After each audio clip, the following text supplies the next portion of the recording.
स्वागत है आपका आपके YouTube चैनल धीरज विश्व स्टडी में। कैसे हैं आप लोग? उम्मीद करता हूँ स्वस्थ होंगे और अपनी स्टडी कंटिन्यू कर रहे होंगे। आज हम बात करेंगे मस्तिष्क के बारे में। ह्यूमन ब्रेन, ये जो हमारा मस्तिष्क है, इसके बारे में बात करेंगे कि इसके क्या क्या फंक्शन होते हैं, इसमें कौन कौन सी ग्रंथियाँ पाई जाती हैं, इसमें से कौन कौन से हार्मोन स्रावित होते हैं और ये बॉडी को किस तरीके से कंट्रोल करता है। तो सारी चीज़ें डिटेल में मस्तिष्क के बारे में देखेंगे। वीडियो पूरा देखिएगा, बहुत ही ज्ञानवर्धक वीडियो है और इंटरेस्टिंग भी है। तो चलिए स्टार्ट करते हैं। मस्तिष्क पहले जान लेते हैं। मस्तिष्क हमारा जो ये खोपड़ी ना, कपाल जो है, जो हड्डी का बना हुआ है, क्रेनियम है। क्रेनियम कहते हैं उस कंकाल के, उस कपाल के ढांचे को जो कि हड्डियों से बना होता है, उसके अंदर जो है ब्रेन, मानव मस्तिष्क सुरक्षित रखा हुआ होता है। और ये मस्तिष्क जो होता है, ये अत्यंत कोमल, मस्तिष्क अत्यंत कोमल होता है, बहुत ही कोमल होता है और बहुत विकसित होता है। एक मस्तिष्क का एक मानव शरीर में वही कार्य होता है जो कंप्यूटर सिस्टम में CPU का होता है। यदि उसमें से CPU हटा दिया जाए, ये CPU खराब हो जाए, तो पूरा कंप्यूटर सिस्टम किसी काम का नहीं रहेगा। उसी तरीके से यदि ह्यूमन ब्रेन डेड हो जाए, मानव मस्तिष्क में कुछ कमी आ जाए, इसी तरीके से यदि मानव मस्तिष्क में किसी प्रकार की कमी आ जाती है, कोई गड़बड़ी हो जाती है मानव मस्तिष्क में, तो पूरा फंक्शन जो है, पूरे बॉडी का फंक्शन वो खत्म हो जाता है, बेकार हो जाता है। तो चलिए स्टार्ट कर रहे हैं। मानव मस्तिष्क क्या है? तो जो मानव मस्तिष्क होता है वो जो है मेरुरज्जु का, देखिए ये क्या है, मेडुला ओब्लिगेंटा इसको बोलते हैं। बहुत अच्छा नहीं बना हुआ है। तो ये है मस्तिष्क और ये मेडुला ओब्लिगेंटा है, जिसको कहते हैं मेरुरज्जु। मेरुरज्जु का जो पूरा हिस्सा है ऊपर का, इसको कहा जाता है मस्तिष्क, मतलब ब्रेन। अब देखते हैं मस्तिष्क का वजन कितना होता है, ये कितना स्थान घेरता है। तो देखिए जो मानव मस्तिष्क होता है वो 1200 से 1500 सीसी का स्थान घेरता है। मानव मस्तिष्क 1200 से 1500 सीसी का स्थान घेरता है और मानव मस्तिष्क का वजन जो होता है वो 1300 से 1400 ग्राम का होता है। कहने का मतलब जो मनुष्य का दिमाग होता है, जो ब्रेन होता है, उसका जो वजन होता है वो 1 किलो 300 ग्राम से 1 किलो 400 ग्राम का होता है। ठीक है। ये जो हमारा मानव मस्तिष्क है, ये 3 प्रकार की झिल्लियों से ढका हुआ होता है। झिल्लियों का एक आवरण होता है जिससे कि चोट लगने पर मस्तिष्क में चोट न जाए। ये झिल्ली जो है आवरण का काम करती हैं। तो पहली जो सबसे ऊपरी झिल्ली होती है मस्तिष्क के ऊपर, उसका नाम है ड्यूरामेटर। मस्तिष्क के सबसे ऊपरी झिल्ली जो कवर करती है उसका नाम है ड्यूरामेटर। और जो बीच वाली झिल्ली होती है जो मस्तिष्क को कवर करती है, उसका नाम है एरेक्नाइड। और जो सबसे निचली झिल्ली होती है जो कि मस्तिष्क को कवर करती है, उसका नाम है पायामेटर। क्या नाम है? पायामेटर झिल्ली। तो 3 प्रकार की झिल्लियों का एक आवरण से मस्तिष्क जो है वो सुरक्षित रहता है। मस्तिष्क के कितने हिस्से होते हैं? तो मस्तिष्क के होते हैं 3 हिस्से। अग्र मस्तिष्क, जिसको कहते हैं फोर ब्रेन, फोर मतलब अगला और ब्रेन माने मस्तिष्क। अग्र मस्तिष्क को फोर ब्रेन बोलते हैं। और जो अग्र मस्तिष्क होता है वो जो है पूरे मस्तिष्क का 2/3 होता है। कितना होता है? 2/3। मतलब पूरे ब्रेन के यदि 3 हिस्सा कर दिया जाए तो 2 हिस्सा जो होगा वो होगा अग्र मस्तिष्क, मतलब फोर ब्रेन, वो 2/3 होता है। उसके बाद मध्य मस्तिष्क होता है, फिर होता है पश्च मस्तिष्क। ठीक है। तो ह्यूमन ब्रेन के कितने पार्ट होते हैं? ह्यूमन ब्रेन के 3 पार्ट होते हैं। अग्र मस्तिष्क, जिसको इंग्लिश में फोर ब्रेन बोलते हैं, मतलब आगे वाला मस्तिष्क, ये पूरे मस्तिष्क का 2/3 हिस्सा होता है। उसके बाद मध्य मस्तिष्क आता है, उसके बाद आता है पश्च मस्तिष्क। ठीक है। तो इस तरीके से मस्तिष्क के 3 पार्ट होते हैं। अब अग्र मस्तिष्क जो होता है, जो फोर ब्रेन जिसको कहते हैं, यहाँ पे आपको ये दिख रहा है अखरोट, आपने देखा होगा। अखरोट की संरचना का ही हमारा अग्र मस्तिष्क होता है, मतलब सेरेब्रम, जिसको कहते हैं सेरेब्रम इसका मेन पार्ट होता है। तो अग्र मस्तिष्क का जो ये अखरोट जैसी संरचना है, ये अग्र मस्तिष्क है। पूरे मस्तिष्क का 2/3 हिस्सा जो है अग्र मस्तिष्क का होता है। और इसका जो मेन पार्ट, ये ऊपर वाला हिस्सा दिख रहा है, इसको सेरेब्रम बोलते हैं। सेरेब्रम ये अग्र मस्तिष्क का मेन हिस्सा होता है। सेरेब्रम को प्रमस्तिष्क भी बोला जाता है। सेरेब्रम इंग्लिश शब्द है और इसका हिंदी जो होता है वो होता है प्रमस्तिष्क। तो अग्र मस्तिष्क का जो मेन पार्ट होता है ये वाला हिस्सा ये कहलाता है सेरेब्रम। अब सेरेब्रम में कितने हिस्से होते हैं, सब हिस्सों का अलग अलग काम होता है। तो सेरेब्रम में देखने के लिए, कोई चीज देखने के लिए, सूंघने के लिए और स्पर्श करने के लिए 3 अलग अलग हिस्से होते हैं। सेरेब्रम में देखने के लिए, सूंघने के लिए और स्पर्श करने के लिए 3 अलग अलग हिस्से होते हैं, जिससे कि वहाँ पे वो सिस्टम होता है जिससे कि चीज़ें हमें दिखाई देती हैं, हम सूंघ सकते हैं वस्तुओं को और स्पर्श करने पर हमें संवेदना होता है कि कोई चीज़ हमें टच कर रही है। जो सेरेब्रम होता है, जो अग्र मस्तिष्क होता है, ये इस सेरेब्रम का काम ये होता है कि इसी हिस्से से हमें चेतना का मतलब होता है किसी चीज में, जैसे कहते हैं ना, एक होता है अचेत हो जाना, बेहोश हो जाना, और एक होता है होश में आना। तो जो चेतना होती है वो इसी सेरेब्रम में होती है। और जो स्मृति, जो याद करने की जो क्षमता होती है, जैसे कोई चीज कुछ लोगों को कम याद होती है कोई चीज, कुछ लोगों की याददाश्त तेज होती है। तो वो याददाश्त करने वाली क्षमता कहाँ पे होती है, सेरेब्रम में होती है। मस्तिष्क के इस वाले हिस्से में स्मृति पावर होती है, मतलब मेमोरी पावर सेरेब्रम में होती है। तर्क करने की जो क्षमता होती है वो किस में होती है, सेरेब्रम में होती है, मतलब इस वाले पार्ट में होती है। तर्क करने की क्षमता, कोई व्यक्ति कितना ज्यादा तर्क कर पाएगा, उसमें तर्क की कितनी क्षमता है वो डिपेंड करता है उसका सेरेब्रम कितना विकसित है। जिस व्यक्ति का सेरेब्रम ज्यादा विकसित होगा उसकी मेमोरी पावर ज्यादा तेज होगी, उसकी तर्क शक्ति मजबूत होगी। और इसी सेरेब्रम का ये जो हिस्सा सेरेब्रम है, मस्तिष्क का जो ये हिस्सा है, अग्र मस्तिष्क का जो हिस्सा सेरेब्रम होता है, वो हृदय की गति पर नियंत्रण करता है कि हृदय की गति नियंत्रित रहे, न ज्यादा होने पाए न कम होने पाए, वो कार्य होता है सेरेब्रम का। भोजन ग्रहण करना, जैसे भूख लगने की जो क्रिया होती है, हमें भूख कब लगती है, वो कौन सा अंग है मस्तिष्क का जो हमें भूख लगने की प्रेरणा देता है, मतलब हमारे अंदर भूख जगाता है। तो भूख जगाने का जो काम होता है वो सेरेब्रम का होता है, इस प्रमस्तिष्क का होता है। हमें हमारे अंदर जो प्रेम की भावना जागृत होती है, किसी से प्रेम हो जाता है, लव हो जाता है, तो वो प्रेम की भावना जो होती है वो प्रमस्तिष्क में जागृत होती है। तो और जो विषाद का मतलब दुख में हो जाना और थोड़ा सा निराशाजनक स्थिति जो होती है वो किस वजह से होती है, तो वो सेरेब्रम की वजह से होती है, प्रमस्तिष्क की वजह से होती है। जब हम लोग किसी चीज को हमें दुख हो जाता है तो दुख की जो भावना होती है वो कौन रिलीज करता है, वो सेरेब्रम का कार्य होता है। तो सेरेब्रम में ही भय, दुख, प्रेम, ईर्ष्या, घृणा, ये सारी चीजें जो हैं सेरेब्रम में ही होती हैं। यदि किसी व्यक्ति का सेरेब्रम, ये वाला हिस्सा, प्रमस्तिष्क ज्यादा विकसित रहेगा तो वो ज्यादा बुद्धिमान होता है, और यही वाला हिस्सा यदि कम विकसित होगा तो वो कम बुद्धिमान होगा। ठीक है, तो इसीलिए कहा जाता है कि दिमाग को विकसित किया जा सकता है, खान पान के जरिए, एक्सरसाइज के जरिए दिमाग को विकसित किया जा सकता है।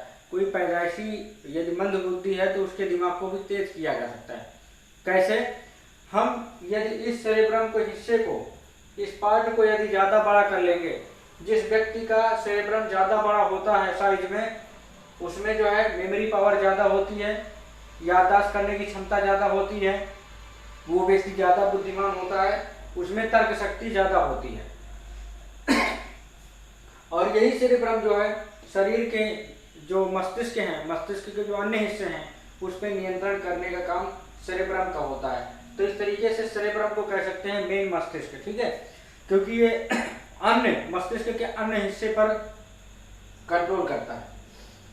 अब जो हमारा अग्र मस्तिष्क है, इसी का एक पार्ट हो गया सेरेब्रम, और इसी का दूसरा पार्ट है डायनसेफ्लॉन। डायनसेफ्लॉन यहाँ पे होती है डायनसेफ्लॉन, और ये प्रमस्तिष्क का जो पिछला हिस्सा होता है, इसका अग्र मस्तिष्क का जो पिछला हिस्सा होता है वही पिछला हिस्सा डायनसेफ्लॉन कहलाता है। अग्र मस्तिष्क का एक हिस्सा हो गया सेरेब्रम या प्रमस्तिष्क, जिसमें कि ये सारी क्रियाएं होती हैं, और अग्र मस्तिष्क का जो पिछला हिस्सा होता है उसको डायनसेफ्लॉन कहा जाता है। डायनसेफ्लॉन में कौन कौन सी ग्रंथियां पाई जाती है? तो जो पीनियल ग्लैंड होती है, पीनियल, मैंने बताया था पीनियल ग्रंथि यहाँ पे होती है, जिसको थर्ड आई बोला जाता है, तीसरी आंख बोला जाता है, वो पीनियल ग्लैंड। और पिट्यूटरी ग्लैंड, पीयूष ग्रंथि जिसको मास्टर ग्रंथि कहा जाता है, वो जो है डायनसेफ्लॉन से जुड़ी होती है। ठीक है, तो जो पीनियल ग्लैंड होती है जो थर्ड आई होती है, और जो पिट्यूटरी ग्लैंड होती है जो कि मास्टर ग्रंथि कहलाती है, वो इसी डायनसेफ्लॉन के द्वारा जुड़ी होती है। यहाँ पे पिट्यूटरी ग्लैंड होता है और पीनियल बॉडी यहाँ पे होता है, तो इसी से जो है डायनसेफ्लॉन से दोनों ग्रंथियां जुड़ी होती हैं। इसी डायनसेफ्लॉन के में जो है थाइलेमस और हाइपोथैलेमस भी पाया जाता है। ठीक है, थैलेमस ग्रंथि और हाइपोथैलेमस पाया जाता है। थैलेमस का कार्य क्या होता है? थैलेमस का कार्य होता है दर्द, ठंडा, ठीक है, और गर्म का महसूस करना। कोई चीज जब हम टच करते हैं, कोई गर्म वस्तु टच करते हैं, तो हमें वो गर्म क्यों महसूस होती है? वो थैलेमस की वजह से। जो डायनसेफ्लॉन वाले हिस्से में थैलेमस पाया जाता है, उसी थैलेमस की वजह से हमें कोई वस्तु गर्म महसूस होती है। और दर्द क्यों होता है? थैलेमस ग्रंथि की वजह से ही हमें दर्द महसूस होता है। कोई चीज ठंडी है या गर्म है, वो चीज महसूस करने की क्षमता किसमें है? थैलेमस हमें महसूस करवाता है कि ये चीज ठंडी है, ये गर्म है, यहाँ पे दर्द हो रहा है। ठीक है, और हाइपोथैलेमस जो होती है, हाइपोथैलेमस का कार्य होता है भूख, भूख लगना, प्यास, प्यार, घृणा, ताप नियंत्रण। भूख लगने कि आप किसी भी व्यक्ति को भूख कब लगनी चाहिए, वो जागृत करने का काम होता है हाइपोथैलेमस का। किसी व्यक्ति में जब प्यार जागृत होता है, उसके अंदर प्यार पनपता है, किसी के प्रति प्यार होता है, तो प्यार की भावना कहाँ पे शुरुआत होती है? कौन ऐसा अंग है जो प्यार को जगाता है? तो हाइपोथैलेमस होता है। किसी के प्रति जब घृणा की भावना होती है, जलन की भावना, तो वो भी हाइपोथैलेमस के द्वारा ही होती है। और ताप का नियंत्रण, जो बॉडी का टेम्परेचर है, तापमान का जो नियंत्रण है, वो हाइपोथैलेमस का कार्य होता है। ठीक है, तो इतनी चीजें हो गई अग्र मस्तिष्क में। अब देखते हैं मध्य मस्तिष्क में क्या होता है। मध्य मस्तिष्क का जो एक हिस्सा होता है उसका नाम है कार्पोरा क्वाड्रिजेमिना। Corpora quadrigemina. इस कार्पोरा क्वाड्रिजेमिना में होता क्या है कि यहाँ पे ये एक 4 ठोस पिंडों का बना होता है। कार्पोरा क्वाड्रिजेमिना, क्वाड्री का मतलब होता है 4, तो कार्पोरा क्वाड्रिजेमिना जो है 4 ठोस पिंडों का बना होता है। दृष्टि ज्ञान, दृष्टि ज्ञान का मतलब कोई चीज जब हम देखते हैं तो हम पहचान लेते हैं ये कंप्यूटर है, ये मॉनिटर है, ये दीवार है। ये पहचानने का काम कौन करता है? ये पहचानने का काम कार्पोरा क्वाड्रिजेमिना का होता है, जो कि मध्य मस्तिष्क में पाया जाता है। और इसी कार्पोरा क्वाड्रिजेमिना से होते हुए जो हमारी आंख है वहां तक तंत्रिका जो है आती है। कहने का मतलब हम आंख के थ्रू किसी चीज को देखते हैं तो आंख से जुड़ी हुई एक तंत्रिकाएं होती हैं जो कि मध्य मस्तिष्क के कार्पोरा क्वाड्रिजेमिना तक पहुंचती हैं, जो कि हमें सेंस करवाती हैं, हमें बताती हैं कि ये दरवाजा है, ये दीवार है, ये मॉनिटर है, ये सीपीयू, मतलब किसी भी चीज का ज्ञान जो है वो कौन करवाता है? कार्पोरा क्वाड्रिजेमिना करवाता है। ठीक है, अब इसी मध्य मस्तिष्क का जो दूसरा हिस्सा होता है उसका नाम है प्रमस्तिष्क वृंत। प्रमस्तिष्क वृंत का मतलब होता है ये किसका बना होता है?